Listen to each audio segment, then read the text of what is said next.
Would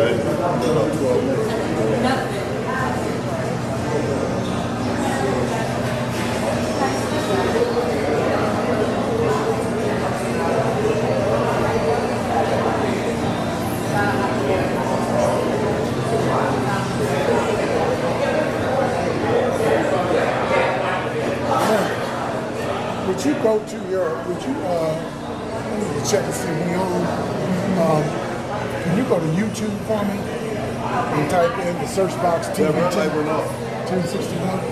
Huh? Oh yeah, we still good. All right.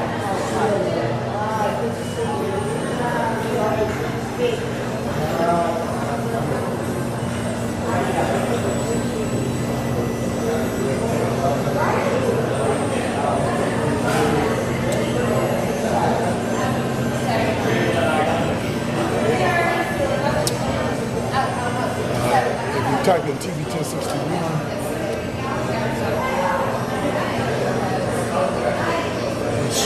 It should be a pink thing saying live. And it's going to be on. So, no, that ain't it.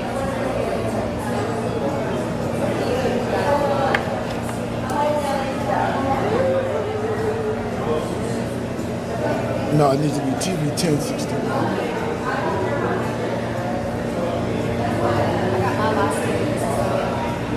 Just on YouTube. When you mic or you what thing? Talking. When you talking to mic or on the mic or when you talking? Yeah, I mean it's there. Yeah, it's good to go. I was there. That's why I couldn't make it from Friday morning. I was in line to Monday. And then I was told about 30 people in New York celebrate birthday. Yeah. And we was up like. All right, we live. That's it. Right there. So, see how I got that right there? Wow. When we want to, when it comes time to bring somebody else up, I just done it. yeah, I'm gonna go to a slate like that, where it's gonna supersede y'all, just like that. Don't stay on. Yeah, if you don't mind. I mean, we should be good. I always like to have somebody to monitor. You probably just leave it there, or anybody, whoever else can do it. So, no, turn the ringer on. yeah, turn it on. Yeah. Now, so I got to give us about $50. Sorry. Oh, I ain't never going to You know them folks right there at the bar? Yeah. Them young ladies? No, I don't know. I'm so they gonna watch the show. They was over here in our area, and I told them no broadcast because they move, and they said don't care. When they're in New York, they don't like to do the show. Then other girls who come, some girls got no hair. Hey, Greg. They brought them free drinks and music, but they told the girls. So that's how it started. So you got to use the whole show. Big words. Well, the thing was, shit, I keep my damn right.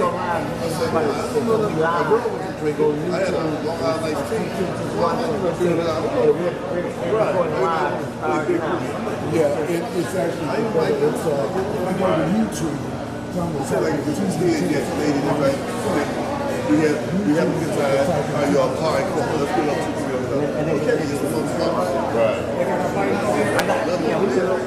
right. I got time for bathroom.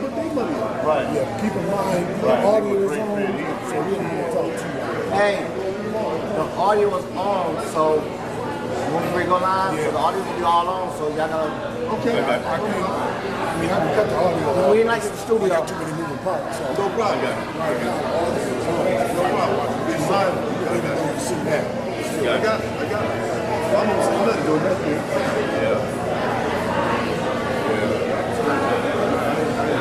That was didn't do so much nothing in my eye that he know what he's doing. Get the $1 million. It was great though. I get the $1 million. Well, listen, I'm not doing it. Whatever it is, I want to play.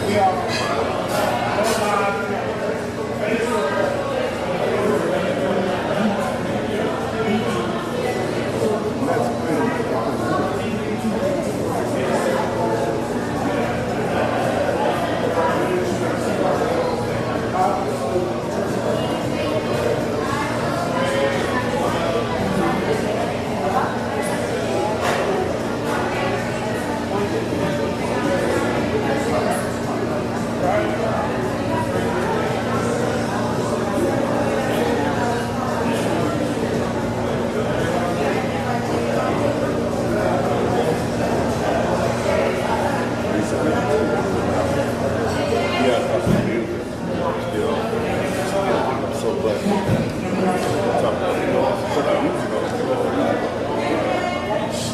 But I think it would cut out. They don't want to cut it all the way out.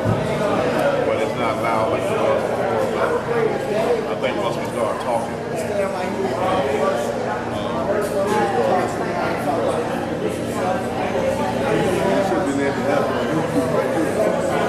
they don't know how to work the TV. They don't know what to do. I mean, they just don't know.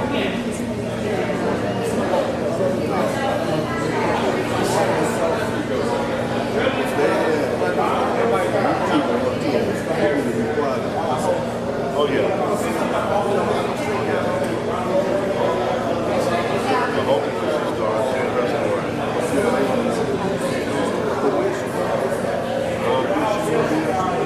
She's going to the fair share.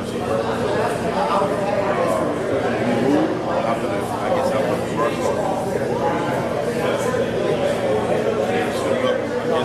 she gonna come first. You know, now after she come up, we and him are gonna move on.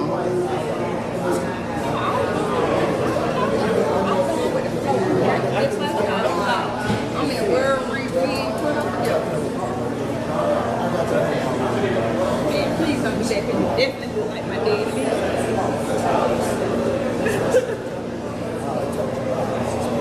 Hey, you guys on live right now. Say you got.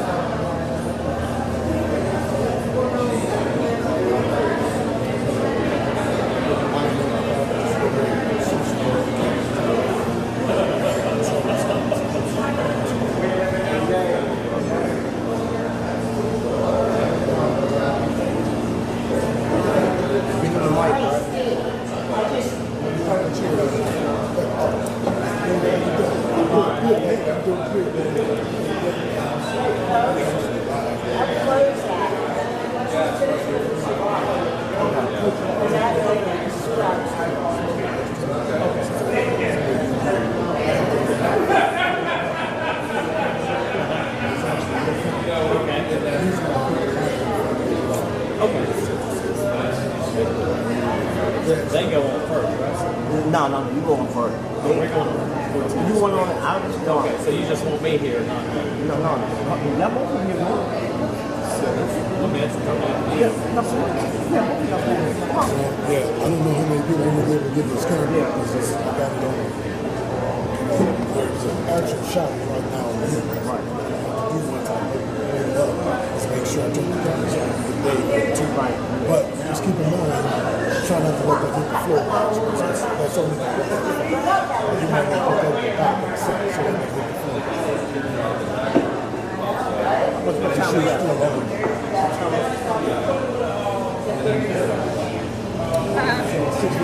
5 minutes.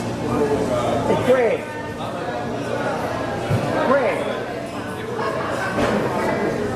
Exactly. We started in too. Tell we about to go live. Right now? Right now.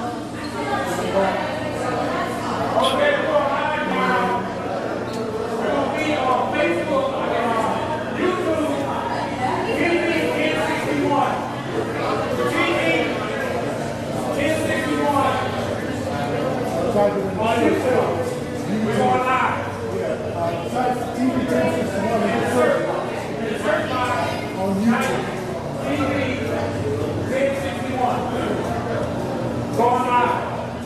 Let me know when.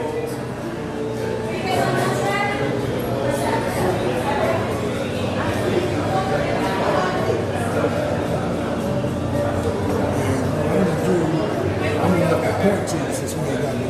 So I can't see no real. I got to around point to you. No real real. Get out of the shot.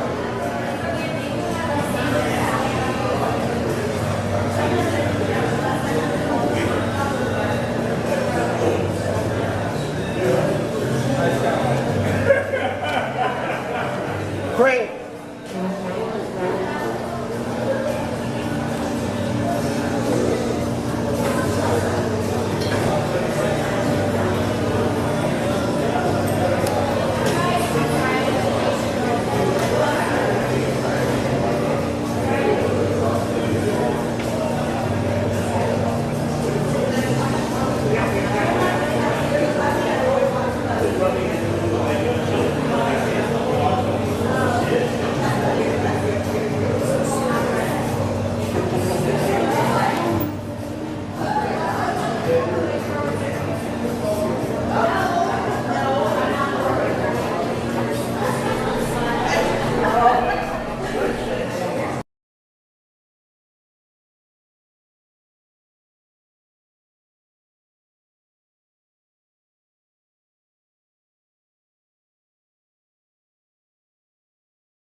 Welcome to Coach's Corner.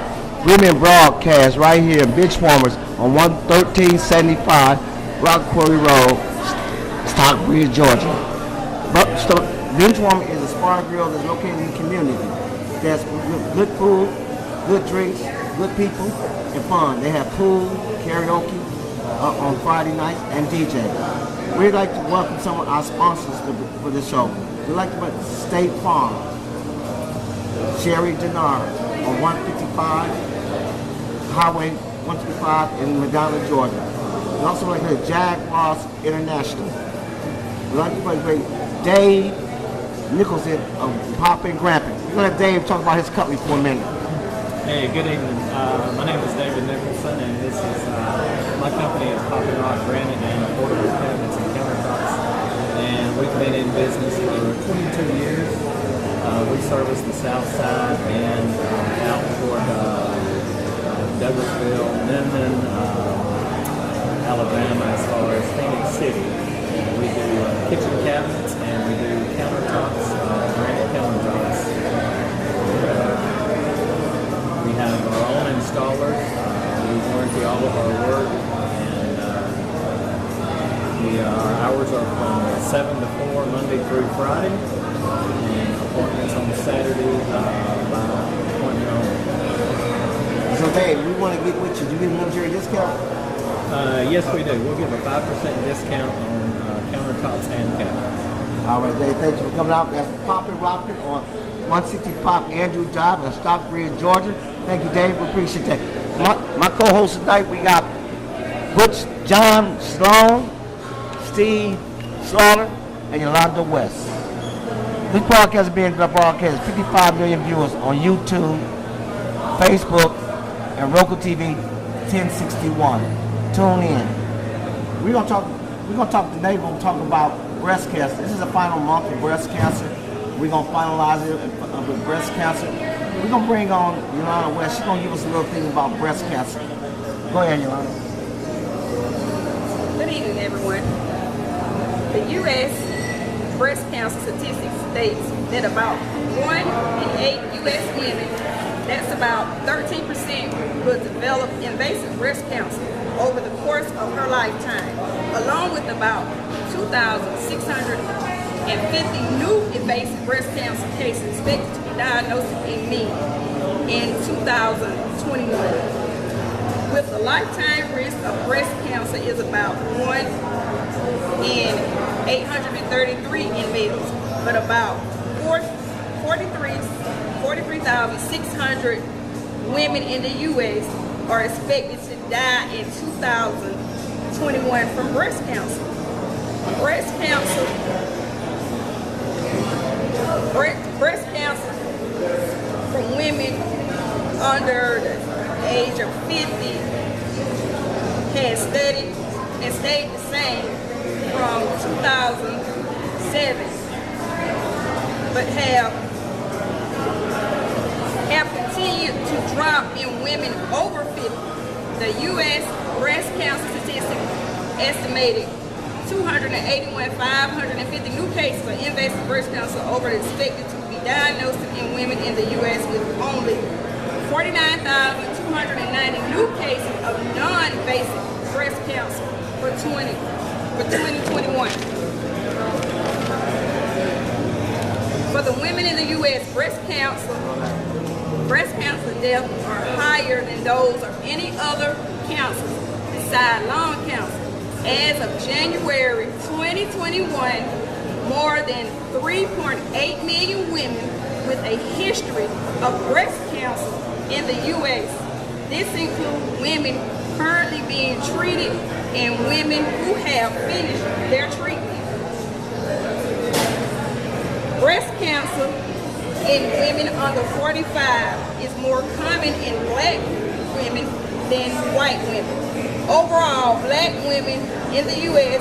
are more likely to die of breast cancer. From Asians, Hispanic, and Native American women, the risk of developing and dying from breast cancer is lower.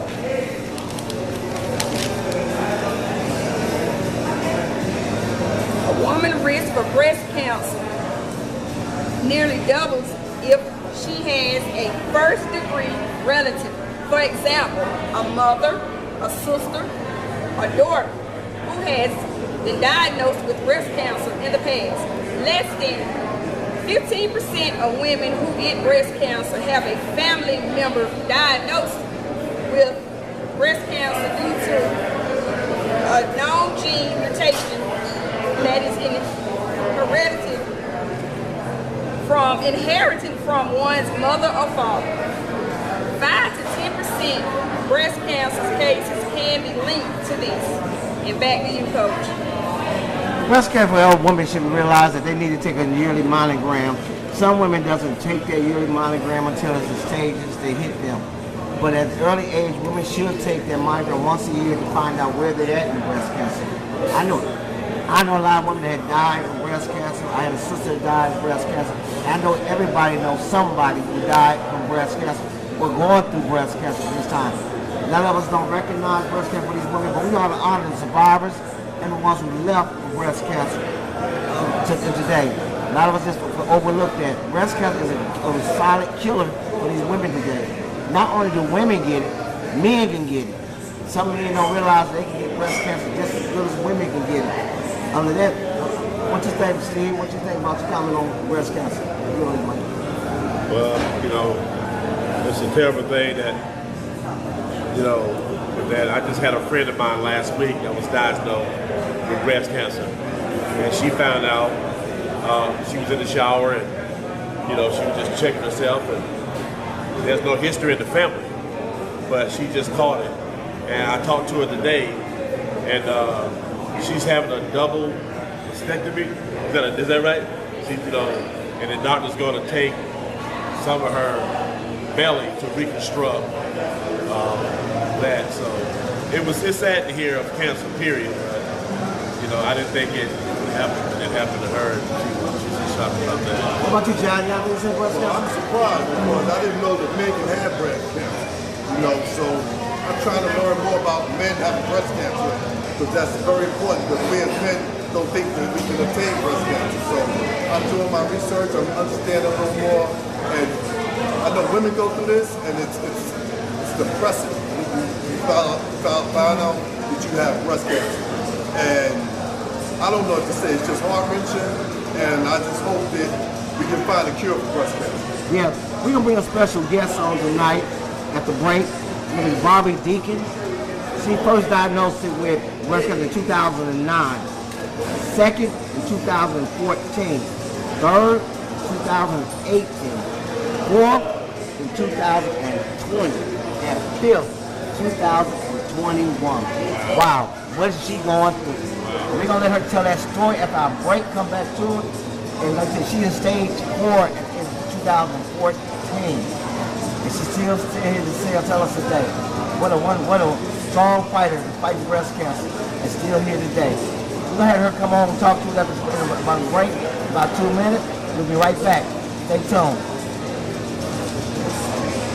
All right, Steve, get up. Let's sit right here.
Go back home.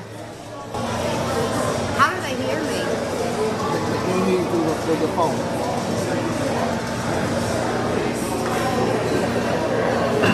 We're back at Coach's Corner right here. We're going to bring in Barbie Deacon who will tell us about her story of breast cancer.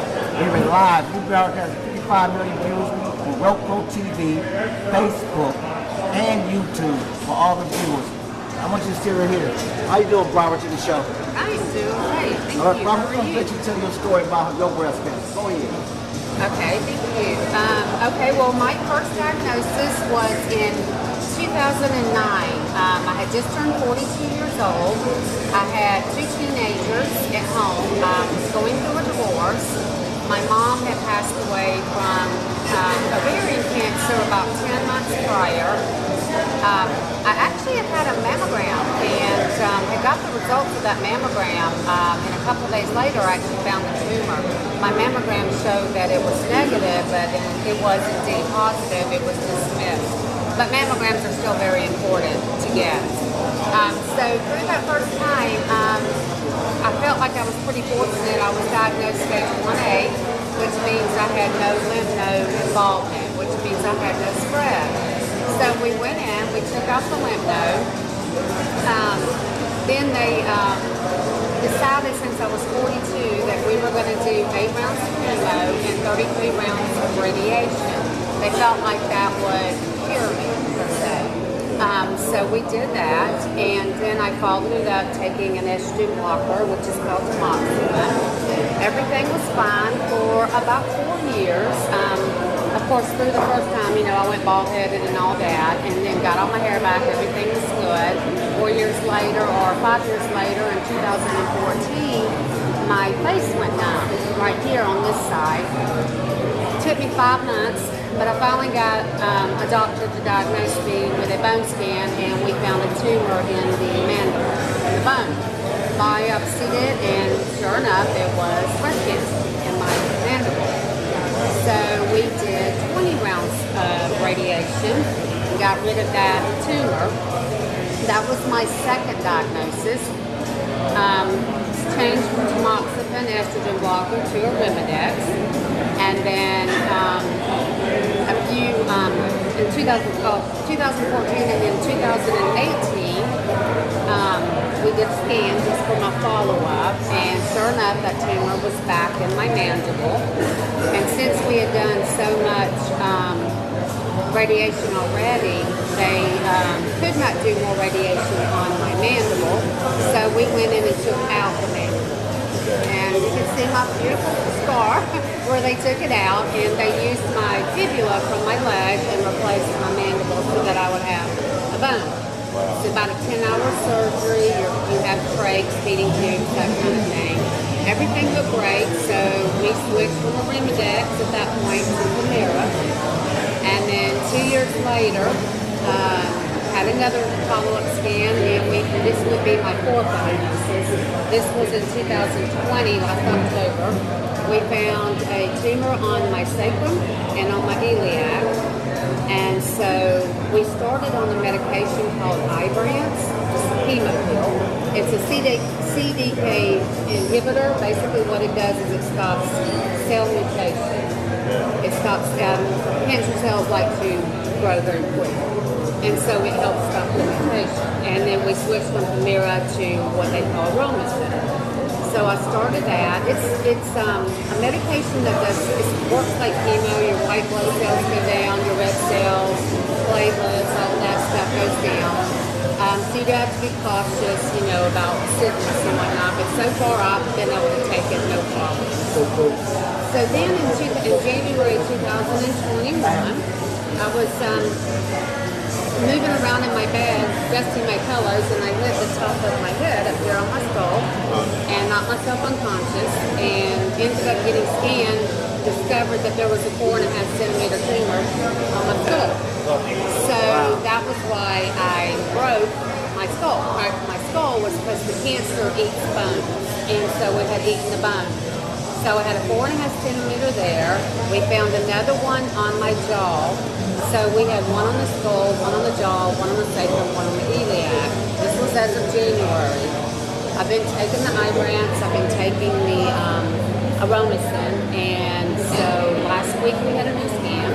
The one on my skull is gone, the one on my jaw is gone, and the one on my sacrum is about gone. So I'm back into being, not remission yet, but almost. per my doctors, per my God, that is where I am. God has already told me I got 20 years and I'm healed and it's fine, don't worry about it. And so I never worry about it, it's great. So, you know, if there's anything I can ever do to help someone and give them encouragement, I mean, people look at me and they're like, you're stage 4 cancer, that's not even possible. You know, I had one lady tell me, you need to go back to your doctor and get a re-diagnosis. There's no way you're stage 4. And I'm like, honey, it's in my bones, I'm stage 4. But, you know, my God said, you know, it's just a number. Right. Yeah, so if someone tells you that you have cancer, it's not a death warrant. It is not a death warrant. Do not panic. Don't. Just keep living and stay positive. Speak positive. What you speak is what you are. And if you speak death, you will get death. You've got to speak positive. And I mean, yes, I've had to go through a lot of things. However, here I am. Right. I'm a testimony for God. I'm a testimony for His healing power. And I'm a testimony for anyone who wants to listen. So that's my story. So, Barbara, let me ask you something. What did you do when you first was told about breast cancer? I'm allowed to tell that on here? Yeah. Okay, well, my PG version. first diagnosis in 2009 was, you know, it's the biggest shocker. You know, you're 42, you think, oh, my kids are finally getting raised, I'm getting ready to enjoy life, you know, and then you find that out.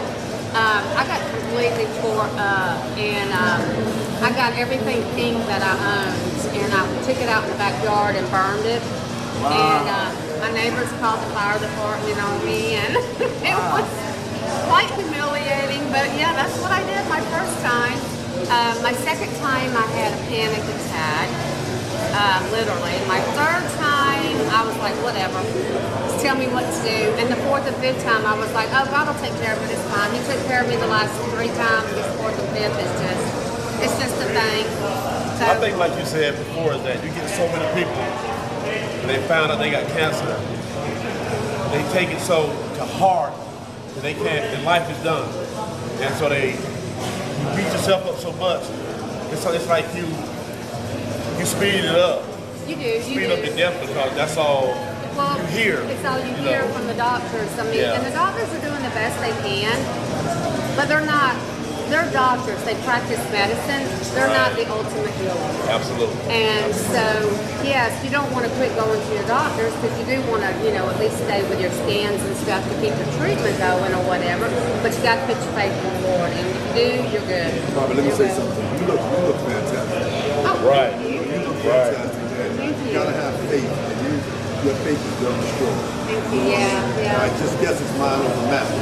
It is. It's the Holy. Honestly, I'm filled with the Spirit. I'm Well, so I filled. guess you're eating right as well. You're doing everything you need to do. You're eating right, you're taking your meds on time, you're doing everything right. Man, I would never think you had cancer whatsoever. I mean, I'm looking at it now. Yeah. You couldn't tell me. I mean, you didn't tell me tonight. We didn't think you had You it. couldn't tell me that you had. If you told me right now I had stage 4 cancer, I'd be like, yeah, right. You know, because you don't carry it. You know, and most people, when they find that they're sick, they want everybody to know they're sick, and they just carry it. They don't carry it well. I No, do I mean- talk about it a lot. It is good, with people, right. But it's to encourage, not to ask for sympathy or, you know, and You're I mean, empowering other women as well with your story. So Yeah. you have to feel, we need to go on tour with that. Let's make some money, let's split the money. somebody needs to ask me to go on tour, and I will. Based on when did you first go to the monogram? Do you go every year? I was going, I think at that time I'd only had one because I was 42, and you don't start till 40. So I had one at 40, and then I think they said 2 years, and so I had it at 40. No, it was at 41. And then a month or so later, I turned 42, and that's when it came back that it was normal, and then I found the tumor. We had a lady on the show last week. She was at 36 of stage 4. So what can you tell 55 million people watching you, women, about breast cancer and getting checked up? Age, I feel the age is not the age anymore. No, it's not the age. It's really not. Your best bet is to continue with the mammograms, even though it did not work for me. It's still important. And self-check. I found mine through self-check, and I think self-check is definitely the most important. And just understand your body. If something doesn't feel right, it's not right. You are your best advocate. And at what age should you start checking?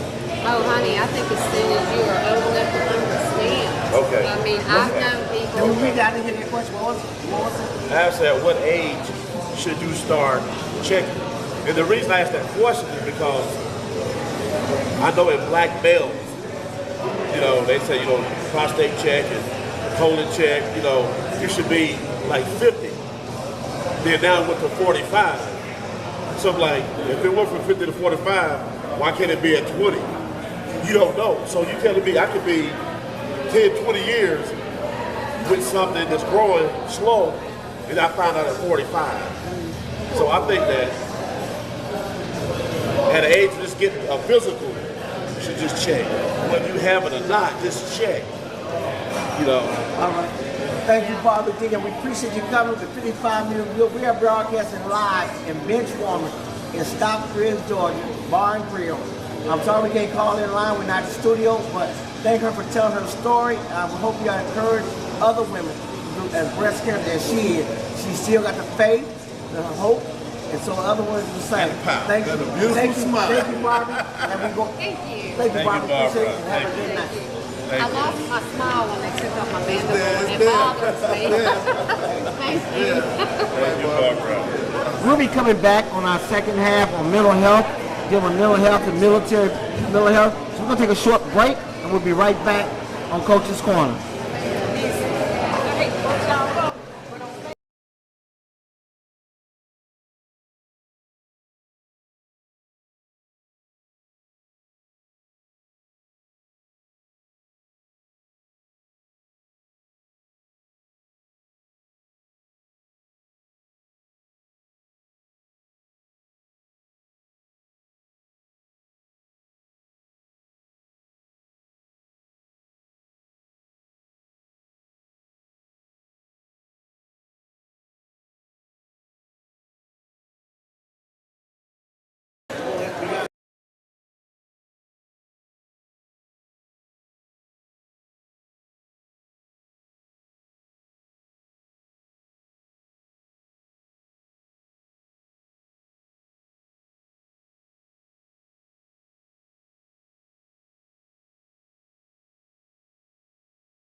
We're back on Coach's Corner.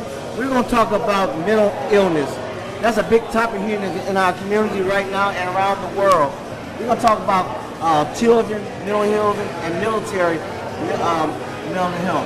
We're going to bring it on with John Sloan. We'll start off with your mental health. John, tell us about mental health. Thank you, Coach. My name is John Sloan. Welcome to Coach's Corner. Today I'll be speaking about substance abuse and mental health issues in the military. There are over 1,417,000 active duty members. 14% of that are women. 30% of that are minorities. Also, I want to give some other statistics. In the reserve, there's 857,000 reserve military people. 17% of them are women. 24% are minorities. We have a whole bunch of military people, so we should feel safe and secure. But according to a study, they say 1 out of 4 active members in the military have mental health issues.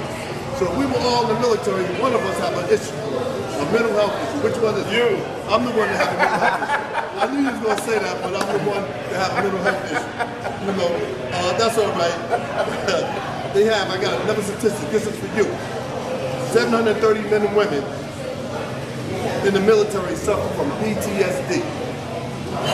What caused PTSD? People are away from their families for long periods of time, have a higher risk of attaining PTSD. Discharging a weapon can create traumatic experiences and memories that increase the risk of PTSD. Witnessing an injury or a death cause PTSD. Another form of disorder they have in the military is called adjustment disorder.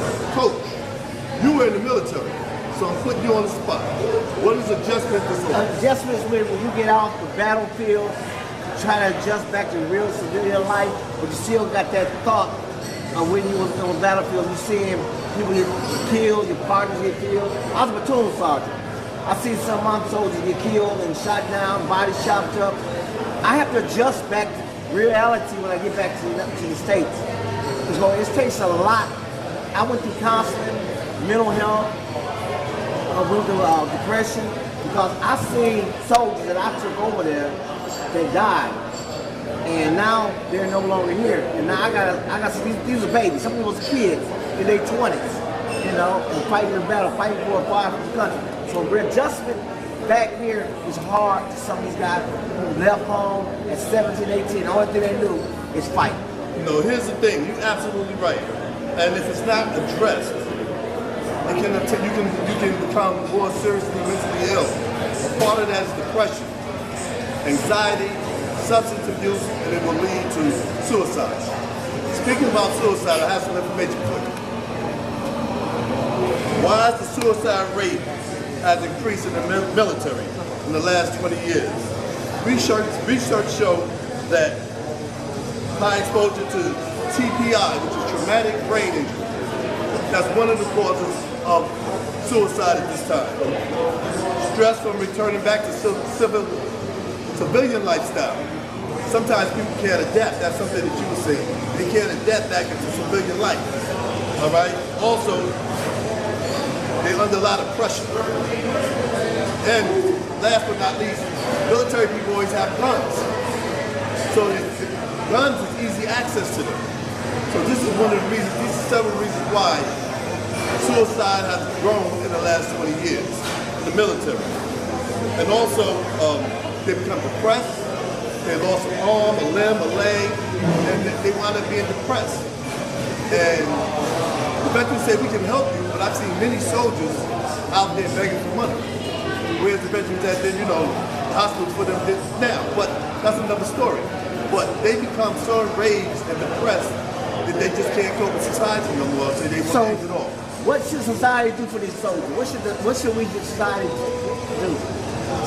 Well, I think that they should have free medical care. I think they should have free medical care. They should have housing at a cheaper rate. And if they need a loan or something, be able to help them out. Because if you don't, they're going to wind up in the street. If they are substance abuse, give them a discount to go into recovery. You know, they have to get back because they gave their bodies, their lives, everything else to society to protect all of us. So let me see. What's the rate between civilian life and military life in suicide? Well, go ahead. Say that again. I didn't hear. What's the rate between military and civilian life and suicide? You said what's I'm the sure rate? it's high Yeah, on the military side. right. Military do have the highest rate of suicide. They say they're 45% higher than if you're a civilian because of the things that they go through. You know, just imagine PTSD, traumatic brain injury, being away from your family, coming home, finding out your wife cheated on you, she got another relationship, the children don't no longer want to talk to you because they don't remember you. Because people have been in Afghanistan for 20 years. They go back and forth. But, So what do the children, what y'all think about the children going through the military? I think that the whole family as one should start off with counseling. Should get some form of help. You know, somebody had to reach out in the family to get some help for everybody. The kids, the wife, the husband. You know, it could be your brothers and your sisters outside of that. So you got to start off with some type of counseling. Have to start off with counseling. You can't go in fussing and cussing and tell them what they should do, what they shouldn't do. Get counseling first, and let the counselor or the psychiatrist, you know, talk them through that. You know, there's a thing in the military called SUD. SUD is a acronym. Maybe Mr. Salone can break that down to what SUD means. yeah, I know what that is. I know what that is. Break it down for the people who SUD know. is SUD, the acronym for SUDS is Substance Use Disorder. Substance Abuse Use Disorder. And what that is alcohol. You know, it's an alcohol problem. It's running rampant in the military. Alcohol use remains a big problem among veterans in the military. Alcohol is a depressant. So they become depressed, they feeling sorry for themselves, you know, and there's so many different types of drugs that legal that the United States that you can use. Let me give you a couple of examples. Caffeine is a drug. Nicotine is a drug. Legal. Alcohol is a drug. They got free prescription drugs. They have opiates and sedatives that are drugs. Stimulants as well. Here's a few stimulants that you never know. Marijuana, cocaine, methamphetamines, heroin, hallucinogenics, implants. They just go on and on, you know. And when you're in the military, you're able to, because you had contacts, so you're able to get these drugs from one of your buddies. Would you give me one? No. So you're able to get that in the military, you know, you'll find a way.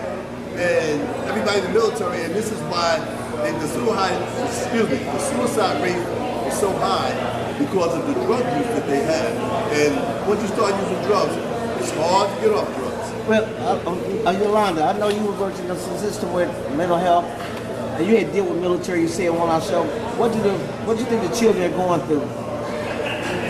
Children are suffering most because of the parents. Most of any job that's in law enforcement, military, corrections, the parents do not know how to shut up.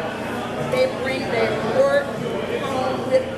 They raise their kids. They talk to their kids like they're in the military. They talk to their kids like they're in the film. They address their kids, but we as people that are in those lines of work have a hard time shutting out from going from one place to another, especially if you have a difficult day. And 9 out of 10, the kids, or the wife, or the significant other, the husband, Can I piggyback off that? may catch the heat from it because you got to learn how to turn your brain off. For an example, like when I worked in correction, it goes on military because it has military bases. That's where it starts with your, you know, like the military. So you have to start breaking down and turning your mind off in that car. Sit there, meditate, and switch it off, and then turn it back on for your family. But that's the biggest problem that I've seen with my friends that have military parents and that have parents in law enforcement, and with myself by working as a correctional supervisor. I had a hard time to shut it out. So that makes me that when you get home, you're running your house like the military. You're running your house like you're an officer. You're running your house like you're a correctional officer. The kids, to me, actually really suffer the most than anybody. They say children in the military, we're talking about children now, young children. Right. They suffer from depression, anxiety, because they're moving from city to city, country to country. There's no stability with them. So they wind up obtaining depression, and they're hard to focus on in school. Adjustment problem. Excuse me? They have adjustment problem. Exactly. They have an adjustment problem. Like you talk about adjustments, like in the military, that's the same kids. Yeah. If they don't get counseling and therapy, they will wind up being on medication as well at a young age. And it goes for the wife or the husband that has someone that's in the military. It's adjustment. You know, from moving from here to here, then they gone from a long time, and then with the person coming back home, you know, on leave, it's the same. But you know, I've been listening lately that a lot of people are now bringing mental illness in athletes, teachers are calling for mental illness, and they got mental illness problems now. So the world is now having, like, people are really saying they got mental illness problems, that we have to find a way, a cure for all that. Right now, everybody's saying they got mental illness, and it's someone, we're all not looking at that as a safe haven. So we have to find how to control mental illness, not just us, but through Washington, the government, control mental illness, because it's a big topic. A lot of us are losing lives on that, killing each other on mental illness. I think the FDA, all that, I think pharmaceutical companies, I think they promoting a lot of this to get richer. You know, like I said, growing up, I didn't know all this mental health issues were out there like that. There were some, but now where it was 20%, now it's 80%. Anybody you see, any young child, he got ADHD. Say he has ADHD. Go ahead. I go from the age of 2 to 17. We have 6.1 million kids that suffers with ADHD. And that's because the teachers don't want to do their job. Because every time your child do a little bit of something, they call in the parent, and the first thing they say, well, this child is hyperactive. They need some rips. Do your job. Do your job like the teacher that we had when we was coming up. Put them children in line. But what it is, the government done took, they done took prayer out, they done took paddling out. But it's okay for you to paddle our child, but we can't discipline our child. But when I had kids and I told them just like this, if I can't hit them, you ain't gonna hit them. I don't go to work till 3:30. Call me and we both can get witnesses. Let me say something to you.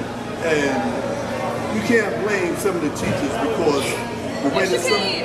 I'm gonna tell you why. Yes, you can. I'm gonna tell you why. Because of the Because a parents. lot of kids are coming from home when they have one parent or two-parent household, and teachers are scared to say anything to them because they're very aggressive now. So you got to take a look at that too. Put yourself in a position as a teacher. Like I said, if I see two little guys beefing, 13 years old, normally I say break it up, shorty. Okay, Now I'm not doing that. That goes back to the government. Oh, well, I said I'm that. the parent. It goes back to the I government. said that. That's all it's for. And right, I mean, teachers are professionals, trained to train mental health kids. That's what they've been paid to pay. All that money we paying them pay. Not all teachers are for mental health. You just have regular teachers. Yeah, but some are- Math teachers, biology They still teachers. get their training. But now, because I was in the mental health field, We have a lot of teachers who are afraid. you have to know what you're doing when you work with kids with mental health issues. Right. You can't be a substitute teacher and this guy's suffering from depression and you trying to address that.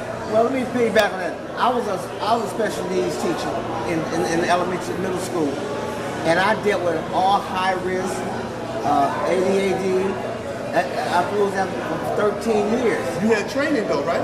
Of course, I had A lot of training. people don't have training. But there's still a way you still gotta deal with them kids. Even all the training, sometimes you can't control the kids. Medication don't do it.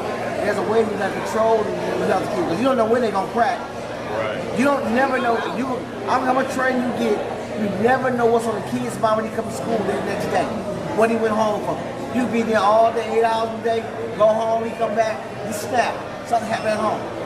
We never know. You can't. It's more than just teaching. It's got to be parents. Do you think that children should be on medication? No, they should be on medication. They should be treated. They should be counseled. Medication is a deterrent. That's just a slow. It's just slowing them down. But once their medication wear off, then what? On medication more? And medication more? That's what it is. It's all about money. It's deterring them. You should not medicate a child for mental health. It's all about money, man. I mean, you got to look at the federal government. It's about as long as they're making medication, they're making money. So they put a lot of propaganda out there on ADHD, this child, Ritalin, and all that. So go back to it. It's all about money. Well, okay, look at the military. They drug the military. We give them medication. It's to calm them down. When they go to sleep, when they wake up, after the dries off, the fat went down. They back. Now what? Now what their mind is thinking now? You calm me down for a We minute. want to give them some more. We'll give some more and It's more. about money. Right. That's how it was a billion. Mental health. It's a big problem. Yeah, with some doctors, they don't believe in giving medicine to kids. They on to the focus, like they teach them how to focus. They teach them how to meditate.